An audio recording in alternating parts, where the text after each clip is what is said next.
Yes, good morning. Welcome to Happy and Succeeding, the Future of Work. Today, we have an awesome guest, an international superstar, if you will, an international superstar corporate executive, Valerie Beaulieu. Am I pronouncing it right? Or Fantastic. You're doing great. My bad American accent. So come on, tell-vous. Très bien. Thank you so much. How are you doing? Very well. Thanks for coming aboard. And so I definitely love to share your story. I mean, if I could just jump right into it. You know, I've spoken to you in the past and you're such a nice, down-to-earth person. And yet, well, I should say, yet you were the chief marketing officer for Microsoft in the US, which is a huge job. So if you don't mind, I just want to jump into you. Can you talk a little bit about your career arc and how did that happen? Well, thank you. And now I'm the chief sales and marketing officer for the Adecco Group. Let's not forget. Yes. That. Yes. So hey, I joined the Adecco Group just 15 months ago. After you are totally right, 30 years in the tech industry and 24 years at Microsoft. And I was lucky to have a fantastic run in that company, where I joined relatively early in my career as a marketing person. And then I grew the ranks, broadening my responsibility to work on sales and then driving businesses, starting in Europe, then moving to the US, then moving to Singapore, then back to the US. So I think the beauty of this big organization is that if you're curious enough, if you're passionate about, you get opportunity to grow yourself. I need to say, sometimes it put my growth mindset to a test, probably more than once. But this was an amazing learning opportunity as a whole.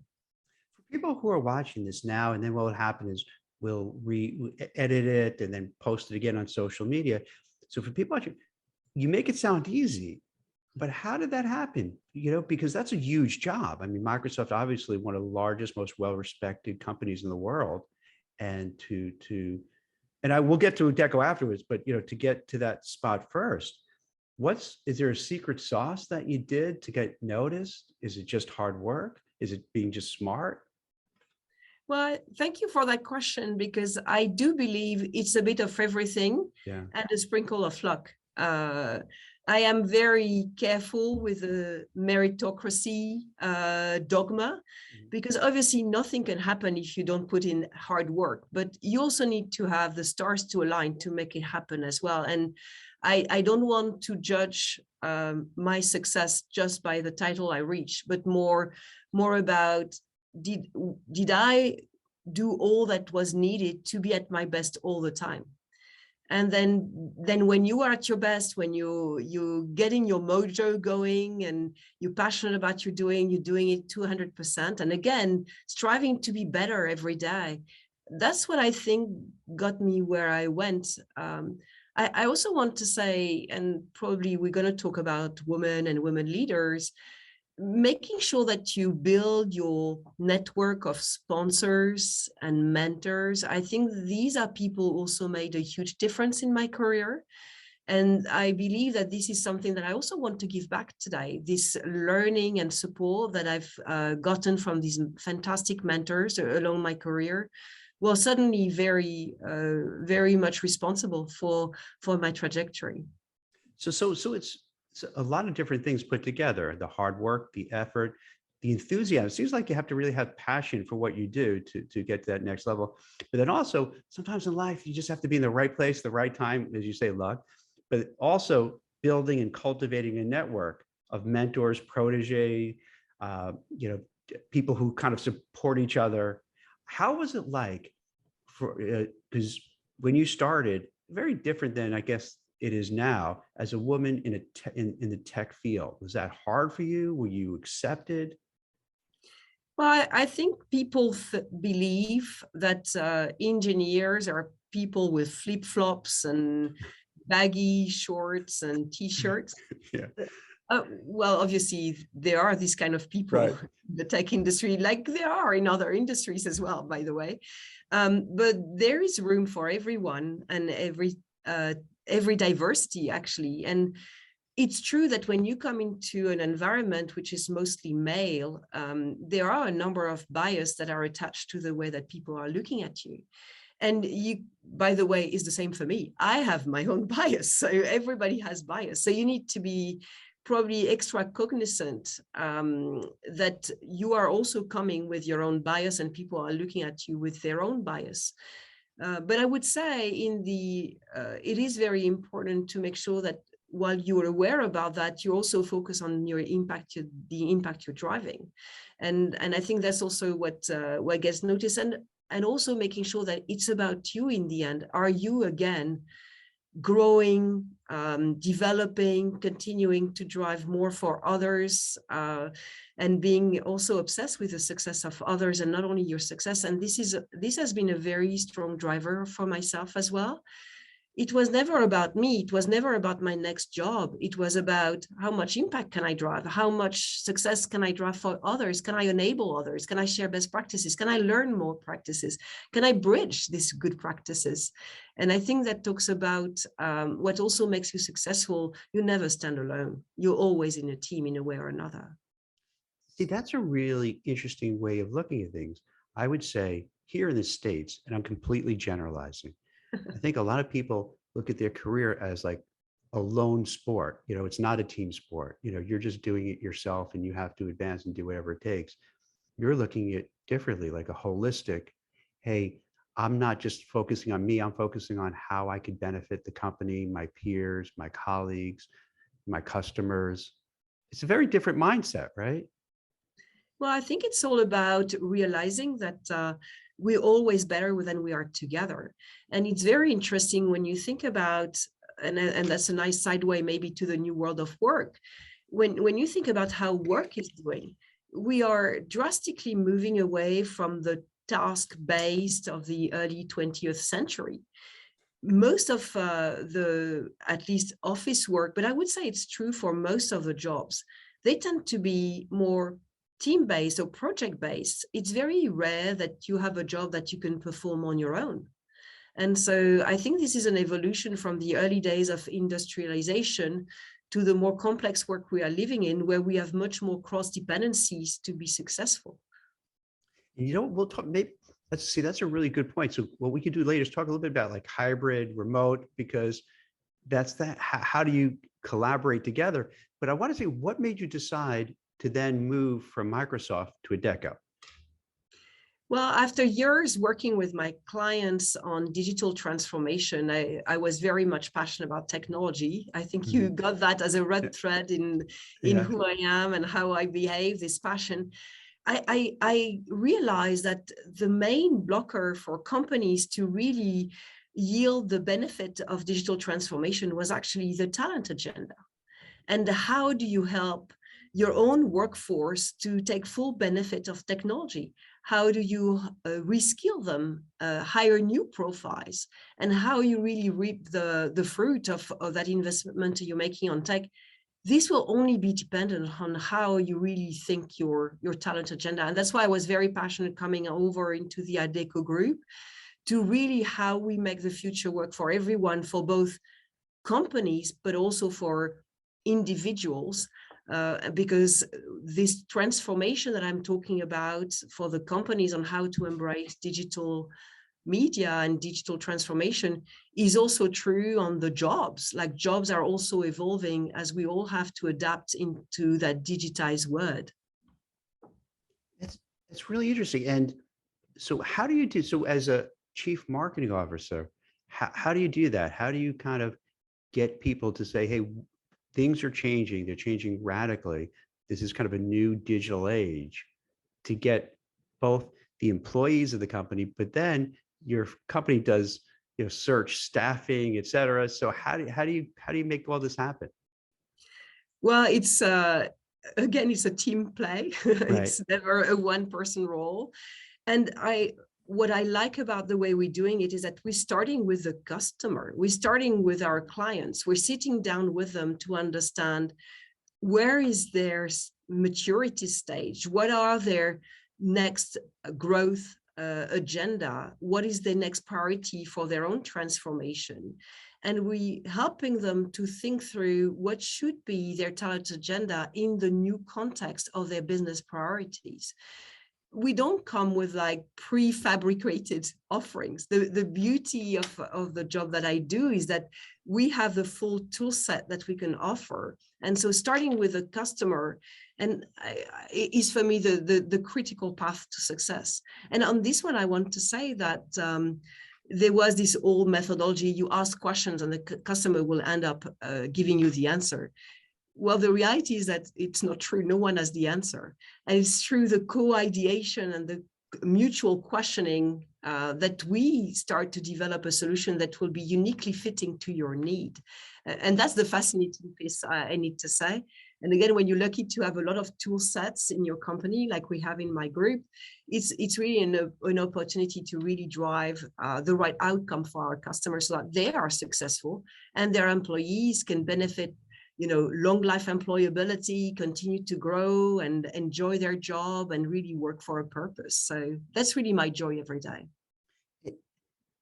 Adecco is huge, right? And is it the largest staffing, or what?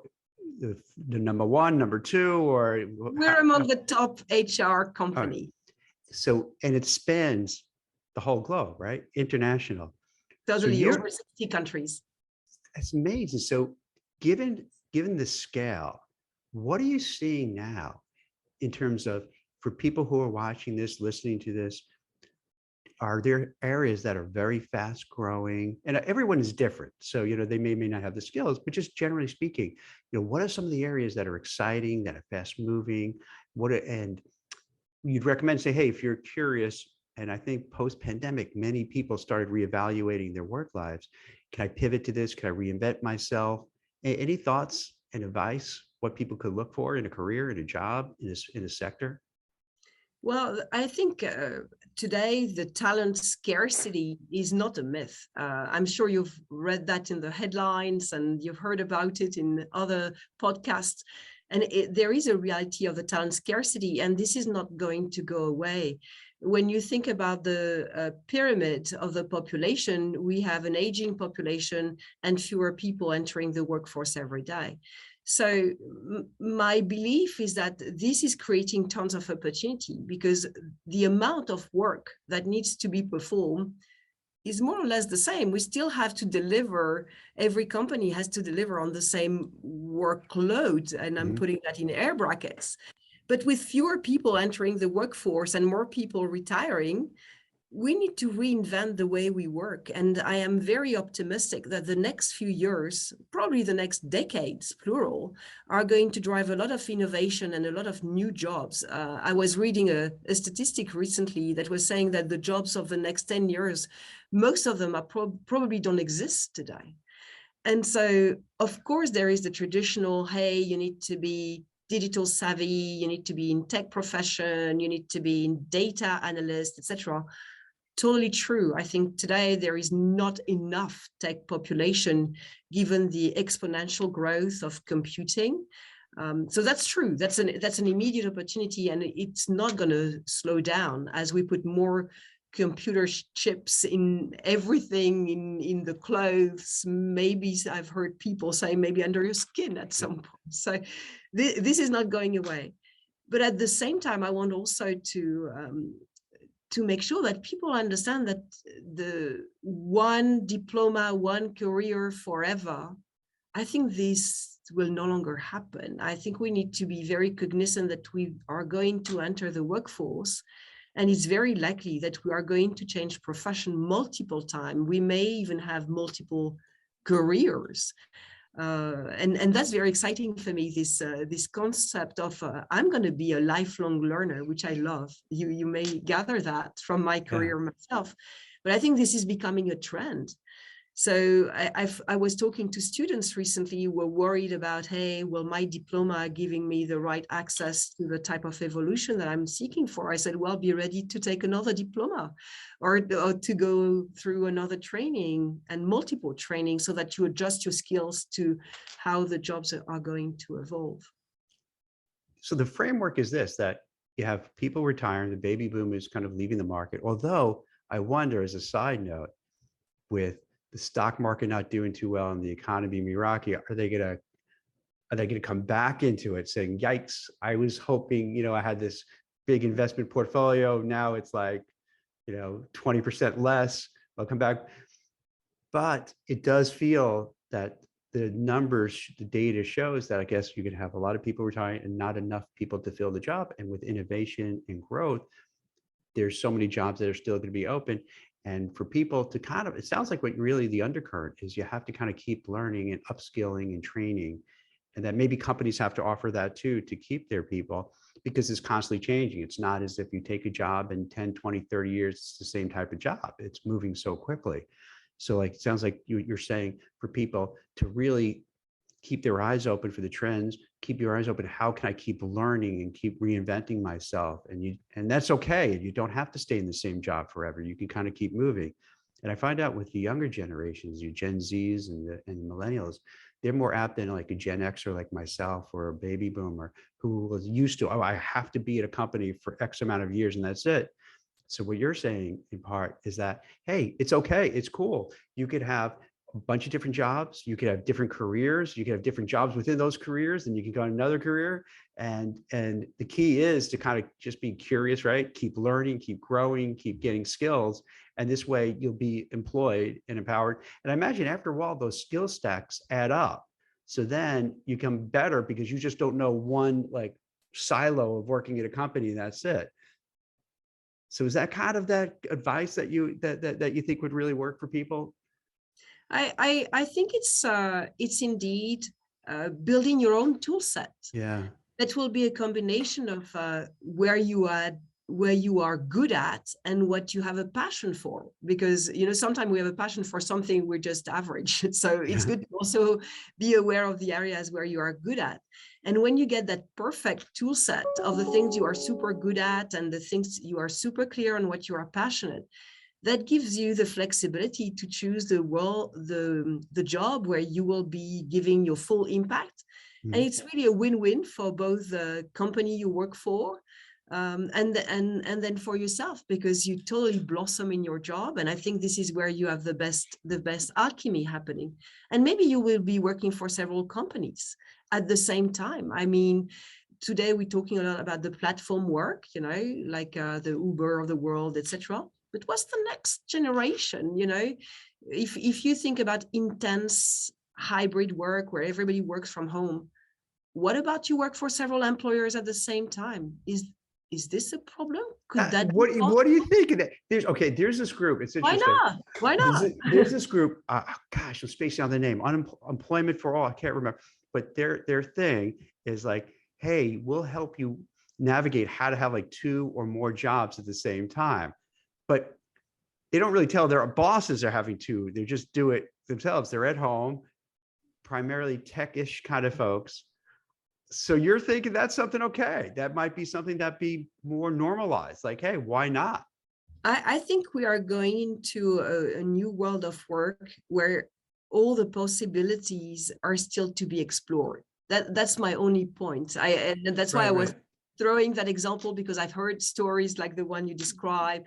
My own son is an engineer by day, and on the weekend he's a photographer. He has 2 jobs. I've heard this is called slashing, like the young generation, they call it slashing when you have several jobs at the same time and 2 different jobs. So he's an engineer, he's good at that, and he loves photography. Perfect combo of his tool set. And why not? Why wouldn't that be, enable in the future? Maybe we'll see. That makes sense, because if people aren't one-dimensional. As an engineer, he might have that analytical mindset about writing code. Great. And he loves it, enjoys it, and he makes a nice living at it. However, he might also have an artistic side to him and say, hey, by being a photographer, that unleashes some of the other pursuits. So it makes a more well-rounded person. So they don't feel, because if you're just doing one thing, but you have passions for other things, you kind of feel like you're losing out on something. So if you could kind of blend the 2 and make some money doing it, why not? That's great. I was thinking differently, not so much like the side hustle, but somebody who, picture this, let's say your son's an engineer for ABC widget company. but then also he's an engineer for XYZ company doing the same time. So what do you think about that part where it's not kind of on the weekend, but it's juggling? I guess Well, everything is open. that's my point. I don't know that I Yeah. have a crystal ball to Yeah. be able to say this will happen for sure, this will become a Yeah. trend. I think the post-pandemic has just opened so many possibilities, where before the pandemic, a number of companies were just about what we can't do. But now with the pandemic, when we think that the entire world had to totally repivot from a different ways of working in matters of weeks, the question is no longer what we can't do, but what can we do and what will make sense. And I have a lot of confidence in all of us collectively to define what will make sense and what will not make sense. That will just be a whim of, hey, can we really be, I have also heard stories of people who are traveling the world and working 1 month in each country while still keeping their job in the US. Is it desirable? Will that stay, or is it just a whim? I don't know, but my only point is I think we've just opened a new world of possibility, and that's very exciting. It is, right? When I started working, and I'm sure you too, is very structured. You go commute to a city, you stay there for X amount of hours a day, commute back, keep doing it, and that's pretty much it. No one cared about your mental health or well-being. No one cared about if you were burnt out or not. Now it's so different. It's so more fluid. It's more open. It's more understanding. Hey, yeah, I'll be a digital nomad. I'm going to work remotely. I'm going to work hybrid. I'm going to work flexible, meaning coming in when I want and not coming in when I don't want. So there's so many different ways you could kind of work. Now, do you have any strong feelings about hybrid work, or in particular, because I know you're passionate about women in the workforce? Is it good, bad, and different? What do you think?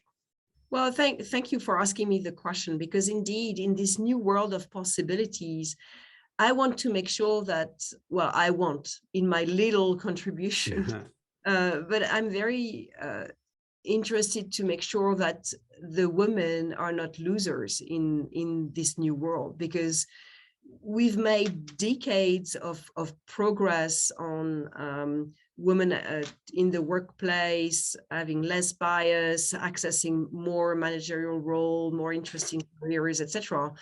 But it's still very fragile. And actually, as much as I am very excited by the pandemic opening new opportunities, I was also very worried to see the statistic of how disproportionately the women in the workforce have been hit. They were the first population hit, and there were surveys from, I think it was from McKinsey, were saying that when you had households with dual income earner, in 80% of the cases, the person who stayed at home when the school closed was the woman. And also, when you think about the pandemic and the overrepresentation of women in some industries like hospitality, who got the very strong hit from the pandemic. So all these people were sent back to home. And so during the pandemic, I think women bear the brunt of the consequences, while men were probably a little less impacted. And as we go out of this very uncharted territory, which was the pandemic, I'm also worried not to see them coming back. And so this hybrid work, you could think, well, that could be an opportunity, but I wonder if this couldn't be a double-edged sword. In a number of companies where being present continued to make the difference, what does it do to you if you elect to stay more at home and to take more job at work, if the culture of the company, which is looking at who is clocking in present in the office to get the promotion, to get the interesting project, to have the ability to shine. And so I am actually, from a woman point of view, I'm actually worried, and I believe there is a lot of work to be done to make sure that we don't miss the opportunity of all these new opportunities coming up, to make sure that we continue to advance the presence of women in the workforce. What do you think could be done in both the public and private sector initiative? I don't know how it, I imagine it's different in Europe than here in the US. Would kind of investing in childcare facilities, would that help? Are there other things that could kind of ameliorate the situation? You're totally right. I think there are a number of measures that can be taken. In Europe, it's very much the states, the governments who take these measures. In the US, I know it's mostly more privately driven companies offering this as benefits. But indeed, looking at the very specific situation that women can face, to your point about childcare, all the studies converge to the fact that they continue to bear the most of the burden of childcare or elder care, by the way. It's care in general at home. So everything that can alleviate that will also encourage women to go back to the workplace.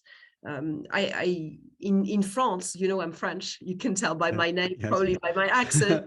I can't hide that.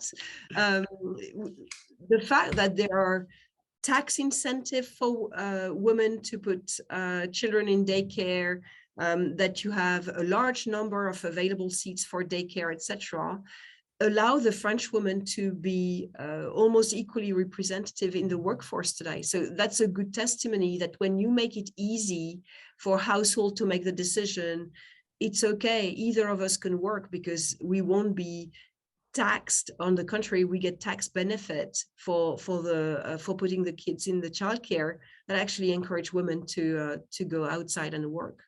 So I think there are a number of things that can be done.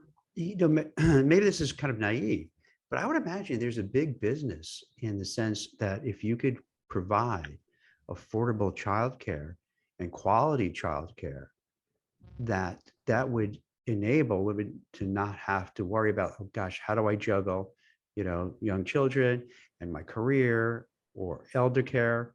And then, so not only for childcare, but maybe also kind of rope in taking care of your, you know, your parents, your grandparents, you know, and so forth. But I don't really see that happening, but it does seem, or maybe it's just going to take time to build that out, because that could be a big game changer, I think, right? I agree with you. And I think it goes back to the point that this shouldn't be a woman problem. It should be a society problem. If you go back to the conversation we were having just minutes ago about the talent scarcity, we have no choice but to make sure that we expand the pool of people who can work. And so to get women back to the workplace and to get them back to work so that they also have a chance to blossom as a full-on human being, I mean, we need to make sure that childcare and elder care is a burden that society is ready to remove from the woman's shoulders. And so it shouldn't be the woman carrying that also cost. And then it comes to back to the statistic I was sharing on when there was dual income, who was left at home? It was the women, because the comparison was like, okay, when I compare your salary to the cost of childcare, well, maybe it's better if you just stay at home. And so I think there is also another element here is about, you know, the salary gap, and which is when households make the call on who should stay at home, it is the lower salary, and often it's still the women. I'm just curious with the salary gap, is that, and bear with me on this, is that because women may choose different kind of career paths that don't pay as well as some of the career paths that men do, or is it just due to discrimination that they get paid less? Or is it a combination of a whole bunch of different things?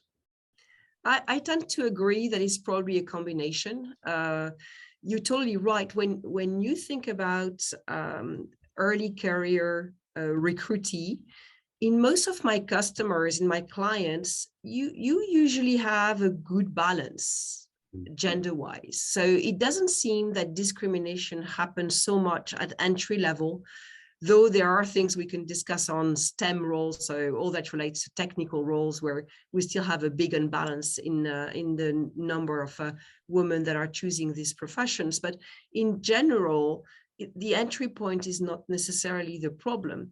But what's very interesting is that as you see the career advancing, you see women dropping from the ranks of managerial professions or more interesting project. And there is a combination of women electing for a role that will be perceived as too much taxing in terms of time, because they know they have to look after the kids. So we go back to, can we remove that burden from the women so that they feel that they can take a little more taxing role in terms of time investment so that they have the interesting promotion? But sometimes also the organization decide for them because they assume, oh, you're a woman with a 3-year course, so we're not going to ask you to take that job that would require a lot of travel. So the two forces, I think, are at play. And indeed, that drives a portion of the pay gap that today we still see in the majority of the companies. So I think there is it's not one answer, but I think being aware of bias and also making sure that we accommodate the specific needs and being really inclusive of the diversity that we have in our teams is critical. I wonder if society would socialize and make it more acceptable for men to say, hey, I'll take care of the kids. I'll take care of, my aunt or uncle who we take in. And because we have such a tradition, at least here in the US, I can't speak to Europe because I'm not as familiar how things are over there, but you have this kind of certain culture that, give you an example, when my kids were little and take them to elementary school, there were just maybe a couple of dads who were the stay-at-home dads. And there was a little bit, you could tell, a little bit of a stigma. They felt a little uncomfortable with it. As time went on, I start hearing, I guess you say anecdotally, in where I live, more and more of the parents, the dads are kind of pulling back and doing more of, the childcare and what have you, but not enough to make a big change. This is not a fair question to ask, but how could that change? Because I would bet you, if you would speak to a large percentage of men, you have surveys, and I don't think I've ever seen a survey about it, but maybe they're out there, that have given the chance to say, hey, I'll take less hours, I'll pull back a little bit, because I'd be happy to do that. But because the stereotype and how you unfortunately feel you have to conform, you don't do it, but they want to do it. Does that make sense? Yeah, it's thank you for sharing that, because and I can share a counter example. In Europe, in the Nordic countries, you share the I was about to call it maternity leave. You share the childcare. Men and women share the childcare break, and there is no expectation that the mother will take more leave than the father. And if you want to split half, if you want to do 1/3 for the woman, 2/3 for the man, there is a general acceptance in society that this is the way it is. So there is a cultural element. I still believe that, and that's why I was interested by your question around, shall we give more childcare and flexibility? I think if we do that with the mindset of flexibilities for everyone, and not flexibility for women, where you indeed reinforce the stereotype, for me, that's also a critical piece. And so there are a lot of people who've been asking me, hey, with hybrid work, maybe some more part-time and more flexibility for women, that's fantastic. I said, for all. I always correct, for all, it's for all, so that when you are in a household situation, or whichever situation, because I don't want to characterize only women with kids, by the way, because you all have your set of personal circumstances, but you need to be empowered to have that flexibility to juggle your personal priorities with your professional priorities. But in the case of women specifically, if that allows you to share more equally the burden of care with your partner, I think that really makes a huge difference. Totally agree. And if I may add a point, because you were talking about stereotypes, and I know we talked about that previously. I'm also very passionate about that story around role model. And that might be provocative. There are role model in the world of corporate, but they're a role model on TV. And the fact that we start seeing, you know, heroines on TV series or you know, Netflix shows that show you know, strong women who are able to juggle STEM jobs or interesting jobs and with their partner staying at home. I think that's also show that, hey, this is how it can happen.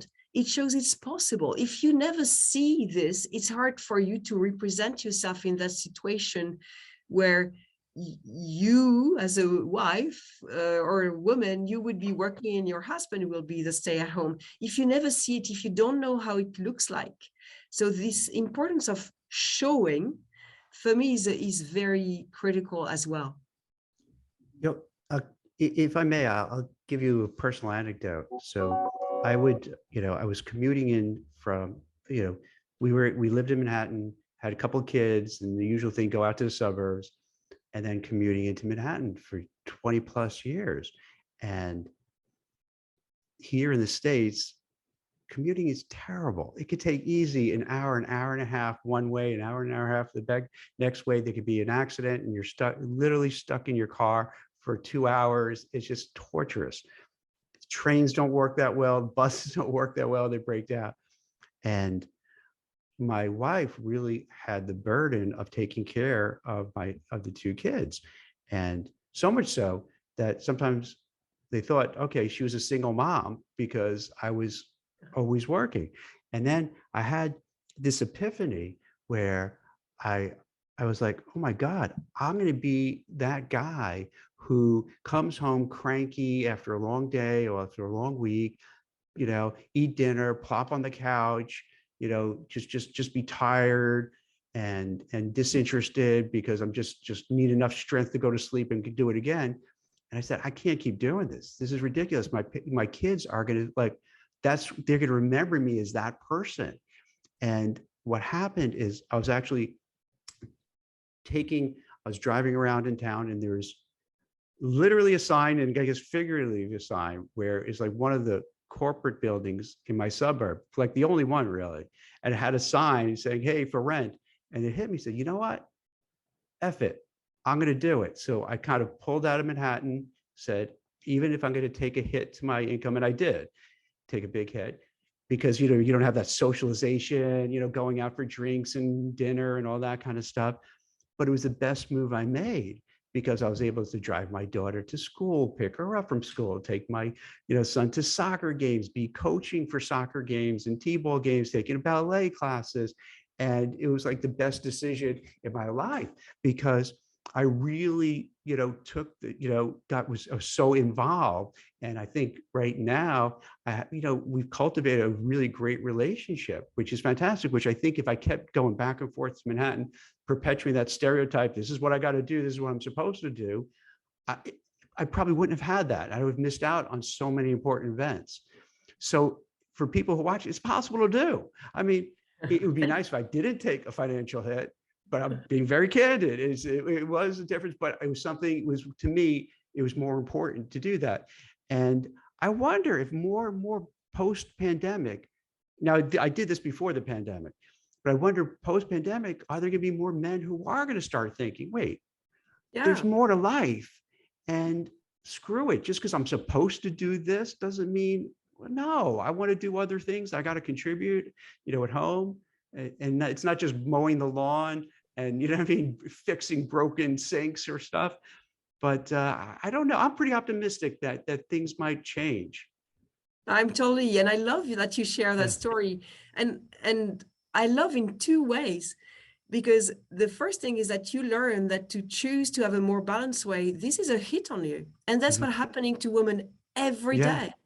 Every day they take the hit because they choose their family. Maybe they don't choose, maybe society choose for them because they go for a lower paid job. They go for a more flexible job that will be closer to home, etc. So what you experience is what often women experience as well. So thank you for sharing that with so much vulnerability. And on your second point, I totally agree. And I am an optimist. And this world of possibility that I was talking about, I also think that as people are looking for more purpose in their life and more balance, if we start to have men asking for flexibility, not for women, but for everyone, this could be a chance that we have a more equal access to work opportunity and to growth and really blossoming in everybody's job. And so I'm very hopeful too. I think it could happen because I think you're going to have different types, archetypes. I think you're going to have people who are just men or women, doesn't matter, or you name it, any type of person from any walk of life, just hardcore, just working, that's it. You know, consume, passion, men, woman, doesn't matter, black, white, yellow, pink, purple, polka dot, fat, skinny, tall, it doesn't matter. You can have that. And then you can have others who go, wait, if there's a choice and I can have a balance, I'm taking that balance. I bet you there would be a lot of men who would raise their hand and say, hey, if this is about, I'll do it. I'll take it. I'm happy, even if it means taking a step back in my career. Hopefully it doesn't, but even if it does, because life is too, because I think one of the lessons we learned, and this is a kind of cold, but real lesson, life is short and precious. Yeah. And we saw it with our own eyes how people, you mentioned that you just had COVID. My son has COVID. Unfortunately, I lost a niece to COVID, and it wakes you up and says, oh man, life is short, and you got to put your priorities in place. And no one's going to kind of say, hey, I should have put more work in the office when they're on their deathbed and saying, gosh, I should have put more hours in. No, you're going to say, I should have spent more time with my family and do things for the community and do good work and contribute and make the world a better place. So I'm kind of hopeful along with you. I think it's going to change. It's hard to change because we're so used to doing these things. But I think where we are now, think about with how work is. If you and I had this conversation 4 years ago, when we talked about remote work, hybrid work, flexibility, people would be like, what? You two are nuts. That's never going to happen. And now it's happening. You know, if we had this conversation 5 years ago and talked about mental health, well-being, burnout, people are like, what are you talking about? Now it's an open, honest conversation. So in a short period of time, we have seen a lot of change, which is encouraging. Absolutely. And I think this is part of this big reevaluation that we talked about earlier. And I'm just like you. Again, I have no crystal ball on what tomorrow is about, but I am very, very hopeful about this new world of possibility and this new world of work. Absolutely. That's great. So you know what? Maybe let's end it here on a positive note. Because I was going to ask you something about a recession, but I think that would kind of ruin the whole. So I'll put that aside because I was curious to see what you're seeing. But let me ask you this. Are you seeing in the flow of business and jobs where you are, everything still going well, still humming? You mean relative to the recession? Yeah, because I'm writing, I'll be very candid again. I was writing a piece this morning about, a potential recession here in the States, and then advising, hey, what you can do to protect yourself from it or just to get through it. And no one wants to write about that and no one wants to read about it. But I feel like it's something you want to bring out there so people can like, oh, wow, I didn't even think about that. Let me prepare. Yeah. But given your position, you see so many different jobs all across the world. Are you seeing any changes or still things are good and robust? Well, I think we cannot be tone deaf to everything that's happening in the world. I mean, in Europe in particular, we feel very close to what's happening in Ukraine. I don't know how much it is in the US, but certainly we feel that we are very close. And also the worrying trends on inflation. And my customers are talking about it. And some of my customers start to see some of the consequences, especially on all that relates to supply chain issues, raw material missing in some sectors more than others. So we cannot turn a blind eye on the fact that there is a lot of uncertainty. But from a world of work perspective, for now, we're still in that desperate situation to get more people to work. And so I don't think this is slowing down for the reason that I was sharing before. Obviously, it's very uncertain, and we need to look at it for the face of it. But I think we need to take one step at a time. For now, there's still a lot of opportunity to be grabbed. Which is interesting. I'm not going to pretend to be an economist, but usually when you have these kind of recessionary times, there's a lot of layoffs, a lot of downsizing. We've had some here in the States fairly recently, but not a huge extent. We still have here in the States 11 million jobs open. I mean, that's an enormous amount of jobs available. Yeah. So I was guess talking to one of my customer earlier this week, and he was sharing that you always have a rolling number of open position, and that's kind of the normal churn of your business. He was telling me that since the end of the pandemic, this is twice as much as before. Wait, twice as many? Twice as many open position than before the pandemic on average. So before this can be resolved, I think we have some buffer. And I am hopeful that all the signs that we are seeing today, which we need to look and again observe for the face of them, I am confident that we have some buffer. So because there's such a demand, whereas in past, tough times, there wasn't the demand. So even if you cut the jobs from 11 to 7, I'm making up a number, it's still a lot of jobs and there's a lot of needs. So I guess that's going to help power us through. Totally. And it goes back to the flexibility, because it goes back to reskilling, upskilling, and making sure that you get ready for the next job that will be available as well. So depending on where you are as a profession. So it goes back, I think we're going in full circle of the conversation where we started it on the world of possibility and really getting trained. So I'm glad that you're optimistic, because, running, one of the largest, if not the largest talent staffing agency, you have your fingers on the pulse. And I feel your confidence, your optimism. So that's a good sign. So that makes me feel good and comfortable and optimistic. And I got to tell you, it's a pleasure speaking with you again. I could see why you've been so successful. You're a positive person, upbeat, motivated, and you truly comes across as you love what you do. And I think that's a big part too, right? For a career, like loving what you do and loving the people you're working with and being passionate about it goes a long way, right? Yeah, absolutely. Passion, the heart and the mind. You need to reconcile those two to be successful.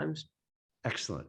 Well, thank you so much, Valerie, for coming on the show. And this is what I love doing, because, we bring smart, successful people like yourself to share. And here in the US, and you're going through this in Europe too, there's so much angst, there's so much anxiety and stress and worry, that it's so important and powerful to hear some positivity, and not fake positivity. You don't mean that like that force, but real, like, hey, here's data, here's information, here's things that show that things are good. And people should hear that, not just all the negativity, all the bad stuff. So this is great. I love it. This is a great way to start the day. So I appreciate your time so much, Valerie. Thank you so much for having me, Jack. Thank you. My pleasure. Take care. Talk to you soon. Bye-bye. Bye.